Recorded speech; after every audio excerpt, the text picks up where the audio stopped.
जी महाराज की जय कल है मंगला गौरी व्रत है और जो माताएं विवाहित हैं उनके लिए इस धरती पर किसी वरदान से कम नहीं है। तो सबसे पहले तो मैं इस व्रत का महात्म्य बता दूं, फिर संक्षेप में पूजा विधि बता दूंगा।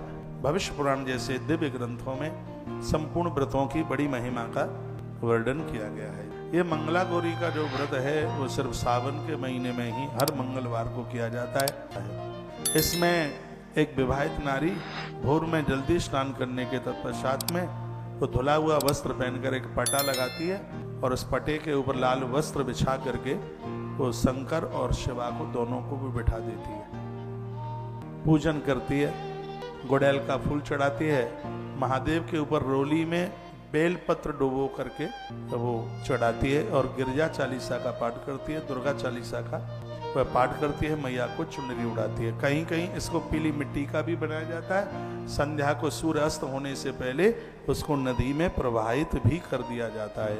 इसमें एक बार भोजन करने का ही बस नियम है। इसमें वो भी नमक छोड़ करके मीठा भोजन एक बार भोजन उस प्रतिमा को या तो मिट्टी की बनाई है तो उसको विसर्जित कर दो। इसको आप पहले दिन भी कर सकते हो और इसको दूसरे दिन भी आप इसको विसर्जित कर सकते हो, दोनों विधान है।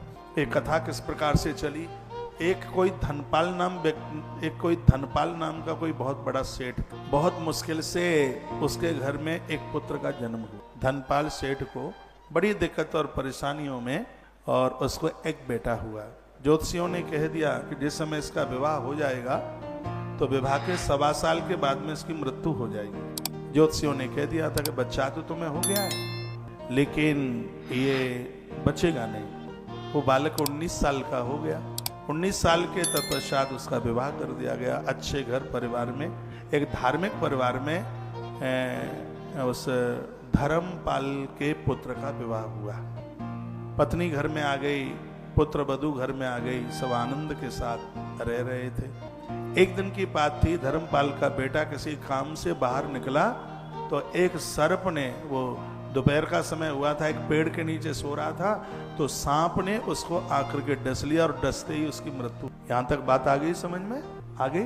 तो उसको डस लिया और उस समय उसके जो पुत्र वधू थी उस बच्चे की वो अपने पियर गई थी, क्योंकि सावन का महीना था और आप जानते हैं कि सावन के महीने में तो सब बेटियां पियर में ही होती, तो वो पियर में थी, इसकी मृत्यु हो गई।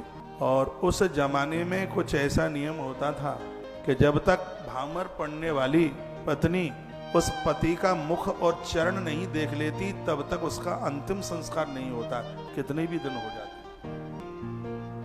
तो अब